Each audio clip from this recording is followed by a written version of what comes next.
Everyone, very good morning and welcome back again. I hope तुम्ही सगळे मस्त आणि मजेत असाल.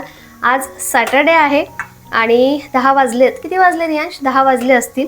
आता माझी नाश्त्याची तयारी चालू आहे. पोहे बनवणार आहे आणि आज खूप दिवसानंतर पोहे बनणार आहे. त्यातही मी आज इंदोरी स्टाईलमध्ये पोहे बनवणार आहे. तसं तर मी ना आवडत जरी असेल तरी पोह्यांमध्ये साखर नाही टाकत, पण म्हटलं चला एक दोन वेळा ते इंदोरी पोहे खाल्ले आता मध्ये जरा, तर छान वाटले ते. एवढी सगळी साखर टाकत आहे? थोडीच टाकली रे बेटा, जास्त नाही टाकायची. मला आठवतं मी लहान होती ना तेव्हा पोह्यांवर अशी वरून साखर घ्यायची, तसंच आत्ता रियांश करतो.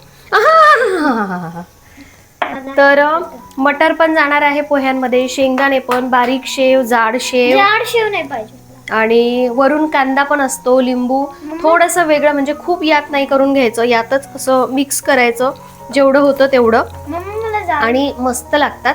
त्यानंतर नाही बेटा खाली नको जाऊ, थोडं जाड शेव नाही पाहिजे. हा नाही देणार. मी बोलत असते की काहीतरी सुट्टीच्या दिवशी स्पेशल बनलं पाहिजे, पण आज काहीच स्पेशल नाही आहे. डाळ भाताचा कुकर झालाय आणि आज ना खरं तर भेंडीच स्पेशल आहे, कारण खूप दिवसानंतर मी आज भेंडी बनवते आहे. त्यामुळे भेंडी सगळ्यांच्या आवडीची पण आहे आणि स्पेशल असल्यासारखीच आहे.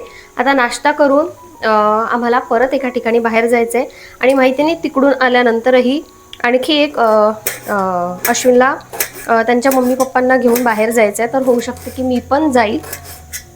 तर बघूया पुढे काय होते तर. पण आता म्हणूनच मी ना जरा जास्त नाश्ता बनवला. मला वाटतं जास्तच्या नादात खूपच जास्त झालाय, पण तोपर्यंत बहुतेक मावशी पण येतील, मग मावशींना पण नाश्ता करायला सांगेल मी, कारण भांड्यांसाठी थोडंसं थांबावंच लागेल. एकदा का मावशी येऊन गेल्या की मग दिवसभर टेन्शन राहत नाही. सो चला, आता इंदोरी पोह्यांमध्ये ना तेल थोडं कमी असतं आणि बाकीच्या या सगळ्या गोष्टी जरा जास्त असतात. तुम्ही जर कधी खाल्ले नसतील तर आसपास एखादं तरी इंदोरी ते दुकान असतं इंदोर स्पेशल, तिथे नक्की एकदा पोहे ट्राय करा, छान लागतं.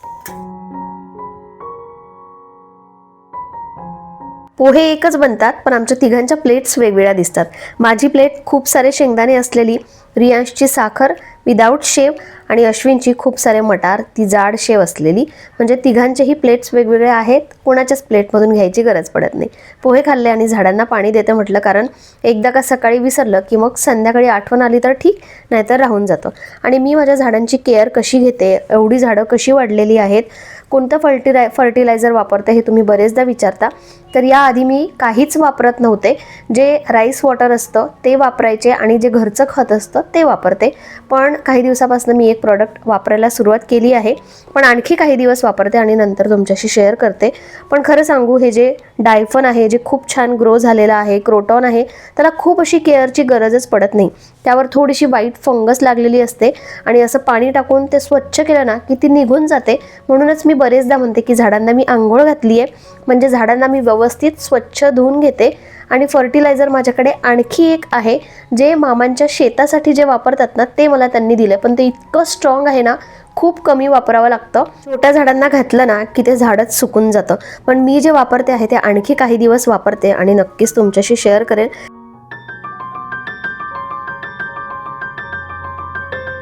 तर आज परत एक महत्त्वाचं काम होतं, ते फायनली कंप्लीट झालेलं आहे. म्हणजे आता फुरसत, आता परत जायची गरज पडणार नाही. आणि खरंच सांगते, एवढं ऊन आहे ना, म्हणजे आता दुपारनंतर बाहेर पडायची इच्छाच होणार नाही, एवढं ऊन आहे. अजून तर सुरुवातही झाली नाही आहे, फेब्रुवारीच चालू आहे आणि होळीनंतर तर मग माहिती नाही काय अवस्था होणार आहे. तर आता जायच्या आधी ना मी फक्त डाळ भाताचा कुकर लावला होता, बाकी भाजी वगैरे काहीच करणं झालं नाही. आणि पोहे जरा मी जास्तच केले होते, म्हणजे जर अश्विनला किंवा आमच्या सगळ्यांना जावं लागलं तिकडे तर यायला उशीर होईल आणि थोडंसं हेवी पाहिजे होतं, म्हणून मी पोहे जास्त, तसेही पोहे थोडेसे जड वाटतात. आता मी तर नाही गेले, पण अश्विन बाहेर गेले आहेत, रियांश खाली खेळतोय आणि मला ना स्वयंपाक करायचा कंटाळा आला. अश्विनचंही पहिलेही चालू होतं की खूप जास्त पोहे खाल्ले, तर आता मला काही भूक नाही आहे. तर डाळ भाताला फक्त डाळीला तडका द्यायचा आहे. तेवढ्यात माझ्या मैत्रिणीचा कॉल आला की घरी आहेस का गं, मी एक छान अशी डिश बनवलेली आहे. तिने दहीवडे बनवले होते, तर तिने मला दहीवडे दिले. म्हटलं चला, आपलं काम झालेलं आहे, स्वयंपाक करायची गरज नाही आहे. आणि जर वाटलीच ना भूक तर संध्याकाळी मी मॅगी वगैरे असं काहीतरी बनवेल. त्यात आता तो शिवजयंतीचं जे सामान मी काढलेलं ना, तो पसारा अजूनही ड्रेसिंगवर तसाच आहे. ज्या ज्वेलरी मी आणलेल्या त्या पण आता सेग्रिगेट करते, वेगळ्या वेगळ्या आहेत. म्हणजे माझ्या मैत्रिणीच्या आणलेल्या त्या सगळ्या सेग्रिगेट करून ज्याचं त्याचं सगळं नेऊन देते. आणि ही नऊवारी खूप सुंदर दिसत होती, पण आणखी जास्त चांगली दिसली असती जर मी एक चूक केली नसती तर. जेव्हा आपण सगळ्यात शेवटी प्रोग्राम झाल्यानंतर आपलेच फोटो नाही का बघत, तर ते फोटो बघताना मला जाणवलं की मी चुकीची नेसलेली ही नऊवारी. तो जो पदर असतो ना, तो मी पूर्ण असा साडीसारखा घेतलेला, पण तो ॲक्च्युअल तसा नव्हता घ्यायला पाहिजे. तो पूर्ण असा इथून यायला पाहिजे होता. आणि म्हणूनच ते जे प्लेट्सवालं होतं ना, असं थोडं जाड दिसत होतं या भागावर, कारण ते सगळं असं स्टिच केलं होतं. तो पार्ट दिसत होता आणि माझ्या काहीच लक्षात आलं नाही. ती नेसल्यानंतर मला कोणी सांगितलं पण नाही, कारण मी पार्लरवालीजवळ गेली नव्हती. बाकीच्यांनी नऊवारी साड्या तिच्याकडून नेसून घेतल्या, हेअरस्टाईल करून घेतलं आणि मी सगळं घरीच केलं. सगळ्यात शेवटी मी तिकडे गेली, त्यामुळे ते कोणाला ऑब्झर्व पण झालं नाही. पण ते जे मी बोलली ना, असं ते सगळं दिसत होतं एकत्र, तर काही जणांना ते जाणवलं. पण कसं खूप उशीर झाला होता, मला तर तेव्हा पण नाही कळलं, फोटो बघताना कळलं. पण ठीक आहे म्हटलं. आणि हा कलर खूप सुंदर आहे. आता मी जेव्हा नेऊन देईल ना, तेव्हा तिला विचारेल की हा कितीला घेतला होता, कारण आपल्याकडे पण एखादी अशी रेडीमेड नऊवारी असली पाहिजे. मी तशी नॉर्मल जी असते साडीवाली तशी नाही घेणार आहे, कारण ती नेसणं आणि ते सगळं मग प्रत्येक वेळची झंझट असते. कोणीतरी नेसून द्या, किंवा आपल्याला तर स्वतःची स्वतः नेसता येत नाही. पण अशी एखादी ऑनलाईन वगैरे मिळत असेल ना, तर मी नक्की घेते. आता एकतर रियांशाला असेल किंवा मग अश्विन असतील. बाकीचं जे आवरायचं आहे ते मी थोडं पोटात टाकल्यानंतर मग सगळं आवडतं. रियांशला ना, जसं मी आता ही नऊवारी नेसली होती, त्यावर छान असा मेकअप केला होता, ती ज्वेलरी नको तुटून जाईल ते सगळं, तर रियांशला ना हे असं नाही आवडत. तो मला म्हणतो की मम्मा तू जी अशी रोज असते ना तशीच राहत जा, मेकअप नको करत जाऊ. त्याला मी त्या दिवशी काहीच चांगलीच नव्हती वाटत. बाकीच्यांनी माझं असं तोंड भरून कौतुक केलं, छान दिसतीयेस, मस्त दिसतीयेस, जरा वेगळी दिसतीयेस. पण रियांश तिथे बसून पण मला असं करत होता, मम्मा चांगलं नाही दिसत आहे. नाही दिसत होतं चांगलं रे. चांगलं दिसत होतं शो ना, नाही. चांगलं दिसत होतं. आणि मी बाकीच्यांशी जेव्हा हे डिस्कस केलं ना, तेव्हा त्यांची जी मुलं आहेत ते पण कधी कधी असं म्हणतात, मला सगळ्यांनी सांगितलं. तुमच्याकडे असं होतं का? म्हणजे बरेचदा मी असं ऑब्झर्व करते की अश्विनपेक्षा ना याचं जास्त लक्ष असतं की तू हे काय नवीन घातलं, हे काय कानातलं, हे कधी घेतलं, हा ड्रेस तू कधी घेतला, हे सगळं. तुमच्याकडे जर तुमची मुलं असतील तर असं करता का? मला नक्की सांग. चल,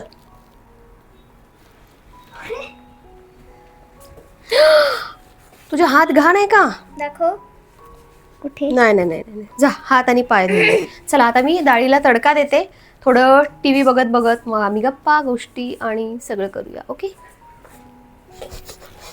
याला लटकत जा जरा, उगाच नाही आणलंय ते. खूप दिवस झाले तू लटकतच नाहीये त्याला.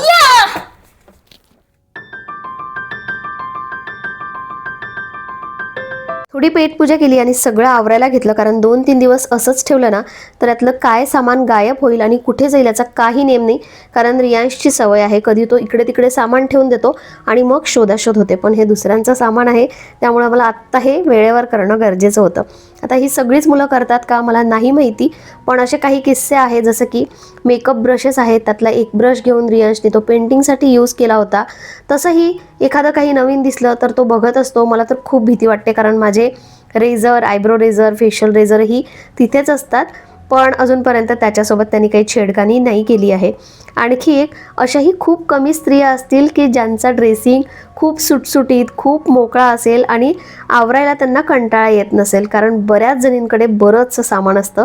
ज्वेलरी असू देत, मेकअप असू देत, आणि काही वस्तू अशा असतात ज्या वापरायच्या नसतात पण त्या फेकाव्याशाही वाटत नाही म्हणून त्या ठेवून दिलेल्या असतात. ते सामान तर मी सेग्रिगेट केलं. पण बांगड्या, आता खूप अशा बांगड्या नाही आहेत माझ्याकडे, बँगल बॉक्स पण नाही आहे. मी एक ठेवलेला आहे, तो मी कधीतरी तुमच्याशी शेअर करेल, ज्यात बऱ्याचशा बँगल्स मी स्वतःच बनवलेल्या आहे. पण खरं सांगू, मला ना या हिरव्या कलरच्या बँगल्सच जास्त आवडतात. त्याच्यामध्ये वेगवेगळ्या डिझाईन असतात, तशा टाईपच्या माझ्याकडे बँगल्स आहे.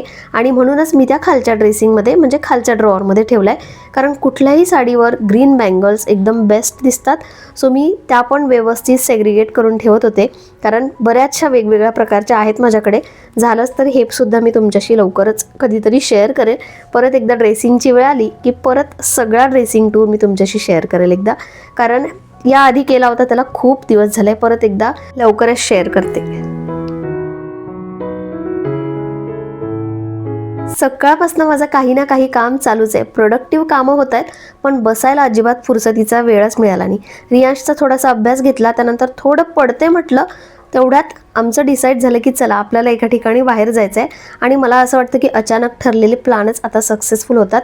प्री प्लॅनिंगवाले ना मोस्टली खूप दिवसापासनं ते कॅन्सलच झालेले आहे. तर छान अशी मी पटकन तयार झाले, थोडंसं आवरून घेतलं आणि ग्रीन स्कर्ट आणि असं छान टॉप घातले. पण नंतर ना मी ते चेंज केलं, का ते पुढे सांगतेच तुम्हाला. जिथे जाणार आहे तिथे ते कम्फर्टेबल मला वाटलं आणि मला असं वाटलं की त्याची अडचण होईल, म्हणून मी ते चेंज केलं. तर संध्याकाळी 5:15 वाजेपर्यंत आम्ही इथे पोहोचलो आणि बरंच झालं, कारण ऊनही नव्हतं. तर आम्ही आता बर्ड व्हॅलीमध्ये आलो आहे. जवळच एक गार्डन आहे, जवळ म्हणजे चिंचवडमध्ये 10 किलोमीटर आहे. सो संध्याकाळ झाली होती म्हणून सगळ्यात आधी चहा घेतला.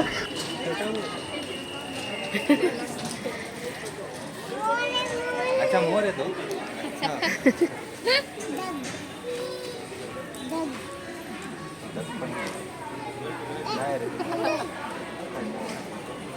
तरी केल्या केल्या इथे बोटिंगच दिसते. मग ऋत्विका रियांशचं चालू झालं बोटिंग करायची आहे, म्हणून आम्ही बोटिंगमध्ये बसलो. आणि गार्डन बाकी सगळं कुठे आहे हे पुढे दाखवतेच. याचे लिप्स बघा किती पिंक झाले होते ती कॉटन कँडी खाऊन. आता आल्यानंतर ना थोडंसं वाटलं की व्हिडिओज फोटोजमध्ये खूप वेगळं होतं, तसं इथे आल्यानंतर नाही वाटलं. पाणी पण थोडं घाण आहे, फक्त वातावरण मस्त होतं त्यामुळे छान वाटलं. आणि माझ्या मते ना घरातून बाहेर पडणं महत्त्वाचं आहे. आपण ज्याही ठिकाणी जातो ते ठिकाण एकदम हॅपनिंग किंवा खूपच आपण एन्जॉय करून आलो आहे असं प्रत्येक वेळी नाही होत. कधी कधी नसतं व्हिडिओज फोटोजप्रमाणे. पण माझ्या मते आपण घरातून बाहेर पडणं महत्त्वाचं आहे. 4 लोकांसोबत जातो, जरा 4 गप्पा गोष्टी वेगळ्या होतात, आपली मुलं एन्जॉय करतात आणि आम्हाला जे नाही वाटलं ना ते आमच्या मुलांनी एन्जॉय केलं. आणि तेवढंच तर पाहिजे असतं आपल्याला. प्रत्येक वेळी खूप असं हॅपनिंग करून यावं असं डोक्यातही नसतं. मस्त असा सनसेट झाला होता आणि पुढे चालत गेल्यानंतर मग कुठे ते गार्डन होतं. आणि हेच कारण होतं माझं ते स्कर्ट चेंज करण्याचं, कारण मला असं वाटलं की बोटिंगमध्ये बसताना किंवा आणखी काही असेल पायऱ्या चढणं तर माझा स्कर्ट मध्ये मध्ये येऊ नये, म्हणूनच मी तो चेंज केला होता. इथे आल्यानंतर रियांश ऋत्विकानी थोडंसं खेळून घेतलं आणि आमच्या चौघांच्या गप्पा गोष्टी झाल्या. That's it. आपल्याला एवढंच हवं असतं.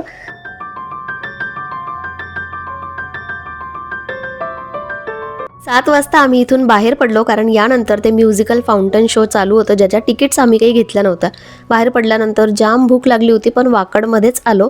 इथे एक नवीन सुरूची मिसळ चालू झालं होतं, पण तेही त्यांनी लवकरच क्लोज केलं, नवीन आहे म्हणून बहुतेक. फायनली रेस्टॉरंटमध्येच यावं लागलं. आणि हे दोघं जण जेवढे हाय आणि हसत हसत एक्सायटेड होऊन करतायत ना सगळं, तेवढे ते एक्सायटेड नाही आहे खरं तर. त्यांनाही खूप भूक लागली होती, सगळ्यांच्याच पोटात खूप कावळे ओरडत होते. तर चला आता आम्ही आमचा डिनर एन्जॉय करतो. डिनर एकदम बेस्ट होता, टेस्ट एकदम मस्त होती. पण काय घोळ झाला ना, आमच्या टेबलवर 3 चुकीच्या डिश आल्या, ज्या की दुसऱ्या टेबलवरच्या होत्या. त्याला काहीच हरकत नाही. प्रत्येक डिशसाठी एवढा वेळ लागला ना की आमची डिश संपून आम्हाला वेट करावं लागत होतं. फायनली सगळ्यात शेवटची डिश आमच्या टेबलवरची नव्हतीच, ती सुद्धा आम्हालाच देण्यात आली. ती कॅन्सलही ते करत नव्हते. फायनली असा सगळा घोळ झाला. तर आम्ही पुरोहितमध्ये आलो होतो.